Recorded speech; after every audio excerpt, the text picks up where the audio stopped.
o'zimni qo'limdagi nalichilarni ham birdan ko'ray. Mana bu Garberika уже skidkaga tushgan edi. O'shaning uchun men bundan dnevnoy nочной krem zakaz qildim. Chunki kameram o'chmaganmi? Ha, yongan ekan. Chunki bu quruq va o'ta quruq yuzlar uchun mo'ljallangan ertalabki va kechki krem.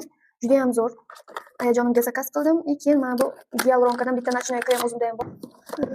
Mana bu ekspertdan Сыворотка для лица корректор глубоких морщин. Ya'ni yuzingizdagi chuqur morshinkalarni chiroyli yo'qotib berishga yordam beradi. Mana bu esa Gyaluronkadan umuvanya uchun yuzi quruqlarga aynan mana shuni tavsiya etaman. Juda ham zo'r. Yuzingizni juda ham quritib olmaydi. Mana bu nima? Bu og'riq qoldiruvchi balzam. Dog'rini hidi. Tak, effekt ishlatsa bo'ladi, faqat juda ham ehtiyot bo'lish kerak. Bundan keyin SPFsiz вообще ko'chaga chiqmaslik kerak. Birdaniga yuzni o'rgatish uchun 2 haftada boshlanishida 2 marta ishlatishingiz kerak. Keyin buni ishlatgan kuningiz вообще ko'chaga chiqmaslikni maslahat beraman. Buni agar to'g'ri ishlatsangiz, yuzingizdagi barcha problemalarni yo'qotib beradi.